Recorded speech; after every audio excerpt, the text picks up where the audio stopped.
Nah, sekarang mari masuk, saudara sekalian.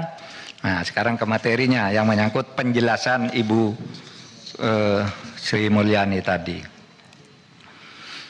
Pemerintah Republik, saya baca kalau ini. Pemerintah Republik Indonesia senantiasa berkomitmen untuk mencegah dan memberantas tindak pidana pencucian uang dengan mengoptimalkan koordinasi, kolaborasi dan kerjasama antar kementerian lembaga negara. Oleh karenanya, sebagai amanat pasal 92 ayat 2 Undang-Undang Nomor 8 Tahun 2010 tentang pencegahan dan pemberantasan tindak pidana pencucian uang, Presiden membentuk KNKPP TPU, Komite TPU sebutannya. Nah, ini ketuanya ex officio, Menteri Koordinator Bidang Politik, Hukum dan Keamanan. Jadi ini Menteri, kemudian wakil ketuanya Menko Perekonomian, lalu Sekretaris PPATK. Saudara,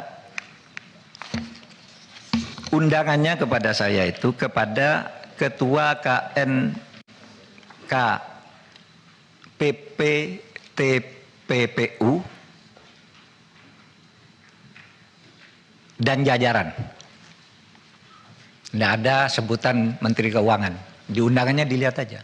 Undang-Undang Menteri Keuangan. Bahwa di sini kemarin berdebat Menteri Keuangan itu di sini. Tapi suratnya resmi kepada kami dan jajaran. Saya ngajak jajaran nih. Yang ada di sini nih adalah ada yang di dalam TPU. Jadi mohon difahami itu. Nah, saudara sekalian, saya ingin menyampaikan secara singkat saja apa yang dimaksud dengan apa itu? Slide-nya sekarang. Slide berikutnya. Saya jelaskan dulu ketika saya nyebut angka itu artinya itu apa? Pertama, tindak pidana pencucian yang itu adalah satu, transaksi keuangan yang menyimpang dari profil, karakteristik atau kebiasaan pola transaksi dari pengguna jasa yang bersangkutan. Kalau profilnya menteri, kira-kira pendapatannya berapa? Kok tiba-tiba hartanya sekian? Nah, itu menyimpang dari profil, bisa dicurigai sebagai tindak pidana belum tentu pencucian, tapi dicurigai. Bisa menurut undang-undang ini. Kedua, transaksi keuangan oleh pengguna jasa yang patut diduga dilakukan dengan tujuan menghindari pelaporan transaksi yang bersangkutan yang wajib dilakukan oleh pihak pelapor sesuai dengan Undang-Undang TPPU. Yang ketiga, transaksi keuangan yang dilakukan atau batal dilakukan dengan menggunakan harta kekayaan yang diduga berasal dari hasil tindak pidana atau transaksi keuangan yang diminta oleh PPATK untuk dilaporkan oleh pihak pelapor karena melibatkan harta kekayaan yang diduga berasal dari hasil tindak pidana. Nah, modusnya begini. Satu, kepemilikan saham pada perusahaan atas nama keluarganya. Dia ya seperti yang baru diumumkan tuh, RAT. Dia laporannya sendiri sedikit, rekeningnya sendiri sedikit, tapi istrinya, anaknya, perusahaannya, nah itu patut dicurigai. Karena pekerjaannya. Apakah itu betul pencucian? Nah, nanti dibuktikan, tapi itu sudah memenuhi syarat. Yang kedua, pemilikan aset berupa barang yang bergerak maupun tidak bergerak diatasnamakan pihak lain, disimpan di tempat lain. Sekretaris Mahkamah Agung itu punya mobil mewah berapa, mobilnya disimpan di tempat lain, platnya diganti. Kan muncul tuh di PPATK, itu pencucian uang, harus diperiksa. Yang ketiga, membentuk perusahaan untuk mengelola hasil kejahatan.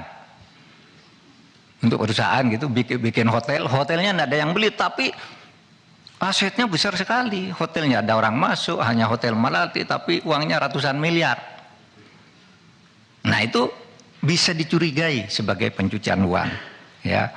Penerimaan hibah yang tidak bergerak hasil kejahatan tanpa dilengkapi akta hibah. Tidak ada hibah. Ada yang hibah. Dikirim ke ayahnya, ini nyogok misalnya, saya disuap 5 miliar. Lalu di mana caranya nih? Dikirim ke ayah saya.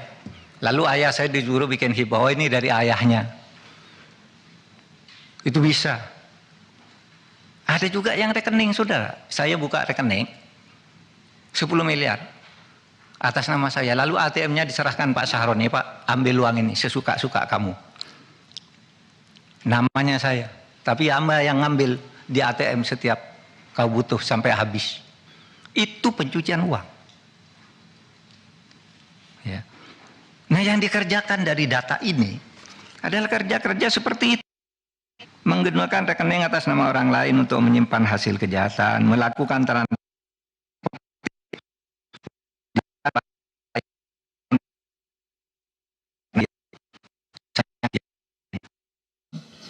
sebuah organisasi itu. Kemudian menyimpan harta hasil kejahatan dalam safe deposit box atau tempat lainnya. Masuk. Nah, saudara, dengan mengerti ini, maka saudara sekarang saya masuk ke dalam itu pencucian uang di bidang terorisme. Gitu.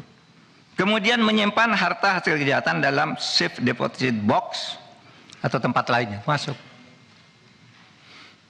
Nah, saudara, dengan mengerti ini, maka saudara sekarang saya masuk ke dalam substansi perkaranya.